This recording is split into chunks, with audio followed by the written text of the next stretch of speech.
ওয়াসাল্লামের নামাসা হযরত ইমাম হাসান রাদিয়াল্লাহু তাআলা আনহু তিনার সুরাত তিনার চেহারা নবী পাক সাল্লাল্লাহু তাআলা আলাইহি সাল্লামের মতই ছিল জোরে বলে সুবহানাল্লাহ।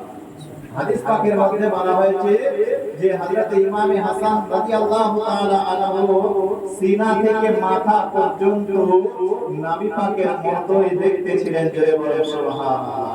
ইমাম হুসাইন রাদিয়াল্লাহু তাআলা আনহু তিনি সিনা থেকে নিচ পর্যন্ত নবী পাকের মতো তিনার ছিল জোরে বলে সুবহানাল্লাহ। হযরত ইমাম হাসান রাদিয়াল্লাহু তাআলা আনহুর যখন জন্ম হয় জন্মের সময় ছিল 3 হিজরি। আজকে সেই দিনটা ছিল রমজান মাসের 15 রমজান 15 তারিখ।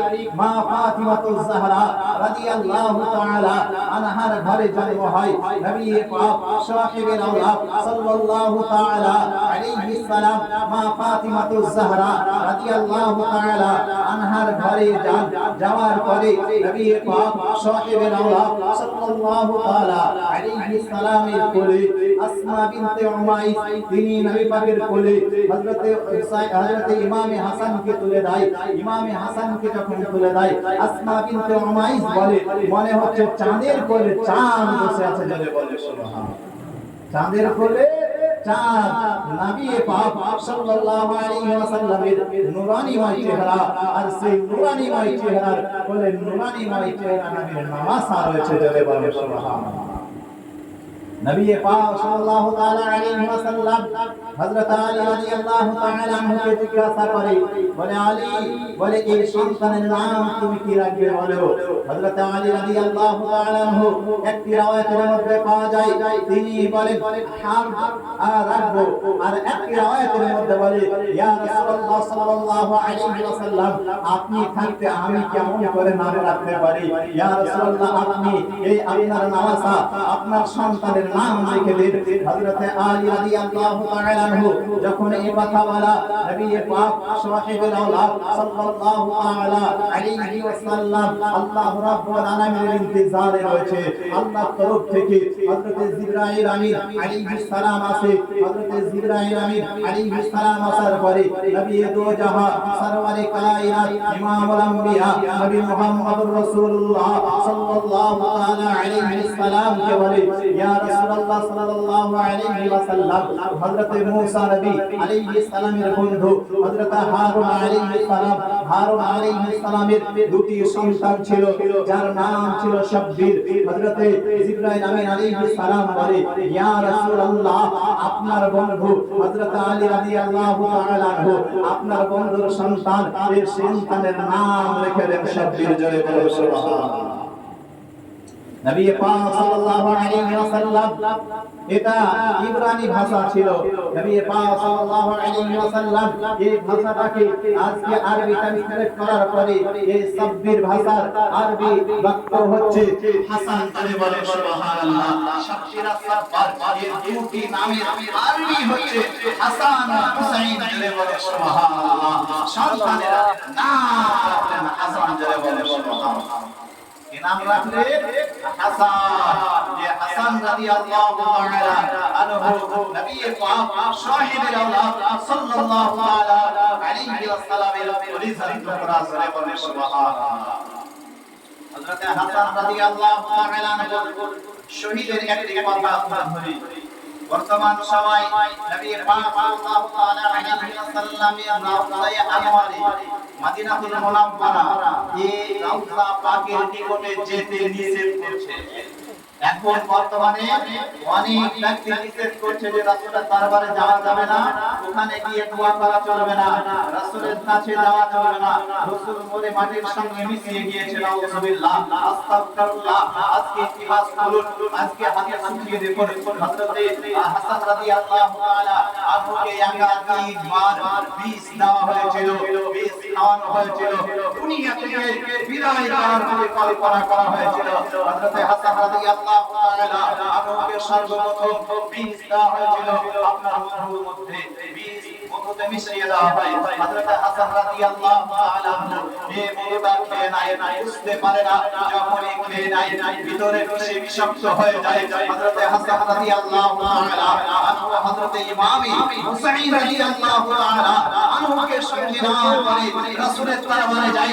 রওজার পারে যাওয়ার পরে নবী পাক সাহেবের আল্লাহ সাল্লাল্লাহু তাআলা আলাইহি সাল্লামের নিকটে যাওয়ার পরে ফরিয়াদ করে, ইয়া রাসূলুল্লাহ, ইয়া হাবিবাল্লাহ, নবী গো, বলে আপনার নামাজা ইমাম হাসান আমি এসেছি, ইয়া রাসূলুল্লাহ আপনি আমাকে শিফা দান করুন।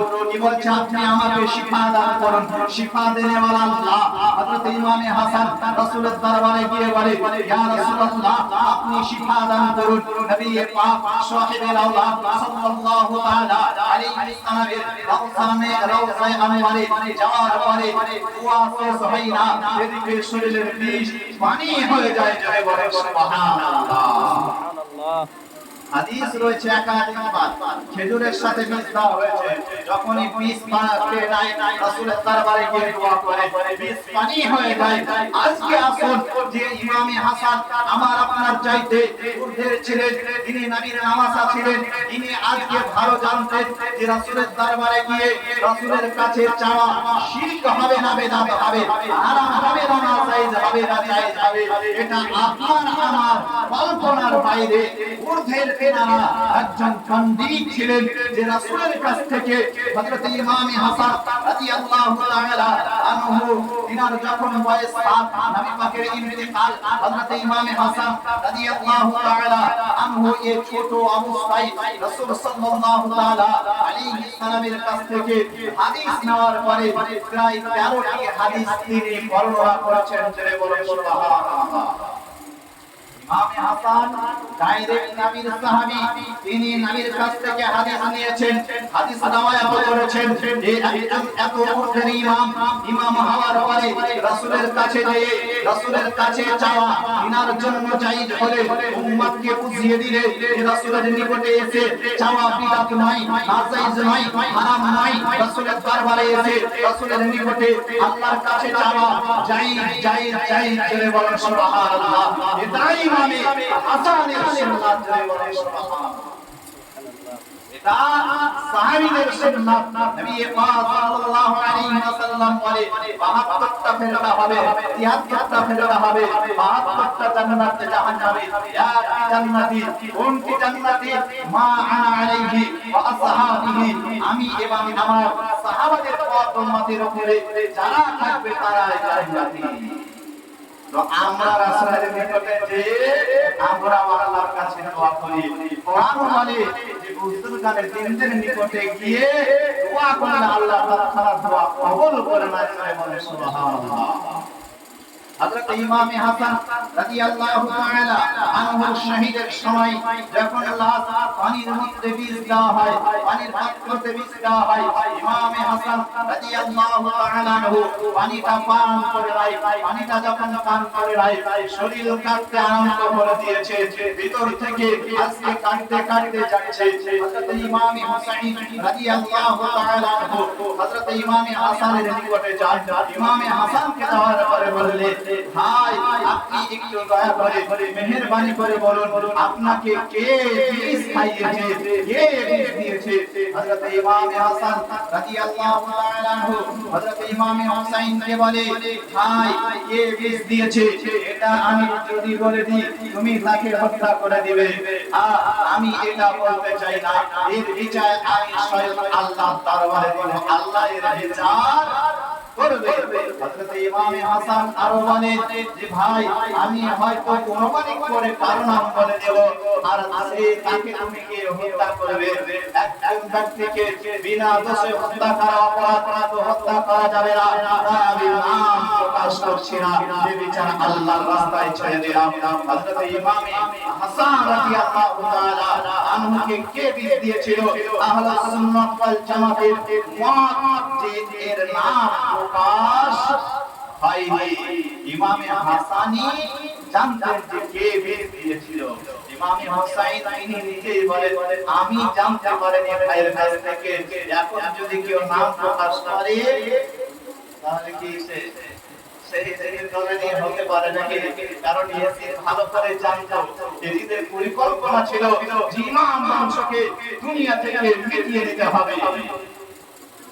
ইমাম বংশের সন্তানকে রক্তে রক্তাক্ত করেছে, দুনিয়া থেকে বিদায় করেছে, কিন্তু নবীর বংশের এখনো প্রস্ফুটিত ফুল, এখনো শরীয়ত রয়েছে, পৃথিবীতে জমিনে থেকে গেছে, এখনো নবীর বংশকে মিটিয়ে দেওয়ার চেষ্টা করেছে, নবীর দাওয়া ইসলামকে মিটিয়ে দেওয়ার চেষ্টা করেছে, কিন্তু ইসলামে এখনো নবীর দাওয়া ইসলাম মিটায়। হাসান ও হুসাইন ইসলাম মিটেছে? মিটেনি। হাসান ও হুসাইন ইসলাম আছে, এটি ইসলাম আছে না? নাই, এটি তো ইসলাম আছে। কারবালার প্রান্তরে শয়ে শয়ে হাজার হাজার আলেম ছিল, হাফিজ ছিল, কারি ছিল, মুফতি ছিল, নামাজি ছিল, তাদের মসজিদ ছিল, থাকা সত্ত্বেও তারা ইমাম হুসাইনকে হত্যা করেছিল। হযরত যায়েনব রাদিয়াল্লাহু তাআলা আনহা, হযরত আলী আসগার রাদিয়াল্লাহু তাআলা আনহু যখন পানির জন্য ছটফট করে, কলিজা শুকিয়ে যায়, মায়ের স্তনের উপর শুকিয়ে গিয়েছে, যায়েনব হযরত ইমাম হুসাইনকে বলে, ভাইজান আপনি একটু দয়া করে ফুরাত নদীর নিকটে নিয়ে যান। ফুরাত নদীর পানি বন্ধ করে দিয়েছিল। ইয়াজিদ এটা ভালো করে জানতো, ইয়াজিদ বাহিনী এটা ভালো করে জানতো যে ইমাম বংশ যদি খেতে পায়, পানি যদি পান করে, তাহলে এরা ইয়াজিদ বাহিনী আরে আর লক্ষ কেন, হাজার হাজার লক্ষ যদি ইয়াজিদ বাহিনী হয়, একেবারে তাদেরকে হত্যা করে দিবে। কারণ তাদের শরীরে আলীর খুন রয়েছে। ফাতিহে তাইবার, শেরে খোদা, মুশকিলে কুশা হযরত আলী রাদিয়াল্লাহু তাআলা আনহু খুন রয়েছে। খাইবার প্রান্তরে যখন যুদ্ধে যায়, ফটো অনেক ইতিহাস লিখে যাচ্ছে না, সে হযরত আলী রাদিয়াল্লাহু তাআলা ইয়া হাতে ঢাল হিসেবে ব্যবহার সেই বংশের ছিলারা। হযরত আলী আসগার রাদিয়াল্লাহু তাআলা আনহু ইমাম হুসাইন রাদিয়াল্লাহু তাআলা আনহু সঙ্গে নিয়ে ফুরাত নদীর নিকটে গেলেন। যায়েনব বললেন, ভাই জান, হয়তো তাদের মনে দয়া হতে পারে, কারণ ছোট বাচ্চা, কুচি বাচ্চা, এই বাচ্চার কি অপরাধ রয়েছে? কোনো তো অপরাধ নাই, হয়তো তাদের মনে দয়া হয়ে যাবে। কিন্তু ইয়াজিদ পাপী, তার আজকে বংশধর, তার আজকে সৈন্যবাহিনী সেই দিন নিষ্ঠুর হয়েছিল, আর নিষ্ঠুর হয়ে যাওয়ার পরে হযরত ইমাম হুসাইন রাদিয়াল্লাহু তাআলা আনহু আলী আসগারকে বুকে জড়িয়ে ফুরাত নদীর নিকটে যাওয়ার পরে যখনই আজকে ইয়াজিদ বাহিনীকে লক্ষ্য করে বলে, শোনো, তোমরা আমার নামের কালিমা পড়ছো, লা ইলাহা ইল্লাল্লাহ মুহাম্মাদুর রাসূলুল্লাহ, আযান করছো, আশহাদু আন্না মুহাম্মাদুর রাসূলুল্লাহ, আজকে তোমরা নামাজের মধ্যে আমার নবীকে শাহাদাত দিচ্ছ, আমার নবীকে সালাম দিচ্ছ, বলে আজকে আমরাও নবীকে সালাম দিই, তোমরাও নবীকে সালাম দাও, আমরাও নবী আযানে নবীর নাম নিই, তোমরাও নবীর নাম নাও, আমরাও নামাজ পড়ি, তোমরাও নামাজ পড়ো। আজকে আমার নবীর দাওয়া ইসলামকে তোমরা মেনেছো, আজকে তোমাদের কাছে অনুরোধ করি যে আমাকে তোমরা হত্যা করো, আমাকে তোমাদের মনোনীত না হতে পারে, আজকে তোমাদের আজকে যে কামার না ইয়াজিদ রয়েছে, ইয়াজিদের মনোনীত না হতে পারে, কিন্তু সন্তানের কোনো অপরাধ নাই, মানে সন্তানকে একটু পানি দাও।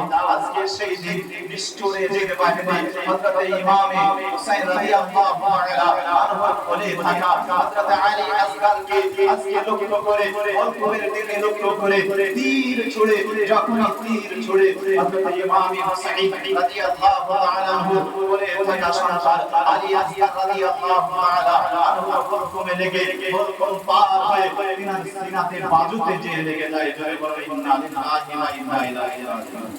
হযরত ইমাম হুসাইন রাদিয়াল্লাহু তাআলা আনহু শুধু কারবালার ঘটনা শোনা নয়, এখান থেকে আমাদের কিছু নিতে হবে, যে পানি বন্ধ, নামাজ বন্ধ নাই, খাবার বন্ধ, নামাজ বন্ধ নাই, আজকে বিভিন্ন দিক থেকে বন্ধ করে দিয়েছে, কিন্তু আল্লাহর ইবাদত বন্ধ নাই।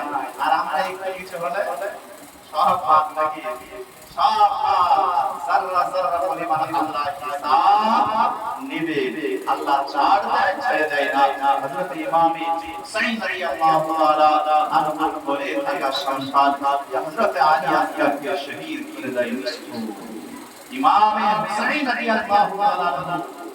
সেই দিন যে আমার এই 6 মাসের বাচ্চা হত্যা করে দিল, আবু ইয়াকাহিক আহলে বায়াতকে হত্যা করেছিল, নবী বংশের ফুলগুলোকে হত্যা করেছিল।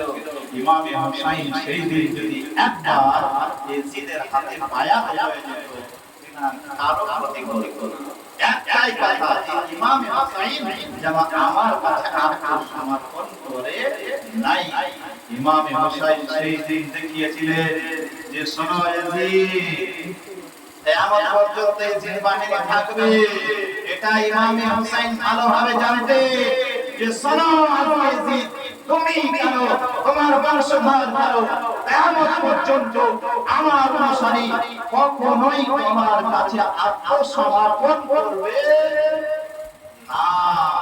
আমি যেমন করিনি, কেউ আমার অনুসারী করবে না।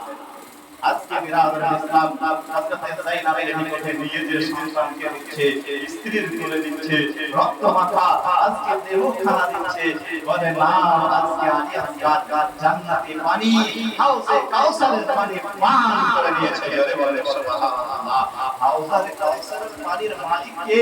ইন্না আ'তাইনাকাল কাউসার, হে হাবিব আপনাকে অসংখ্য নিয়ামত দান করেছি, অসংখ্য নিয়ামতের মধ্যে হাউজে কাউসার একটি নিয়ামত, যেটা রাসূলুল্লাহ সাল্লাল্লাহু আলাইহি সাল্লামকে আল্লাহ দান করেছে। জেনে বলেন সুবহানাল্লাহ। বলে হাউজে কাউসারের পানি পান করে দিয়েছে, আর দুনিয়ার পানি পান করার প্রয়োজন নাই।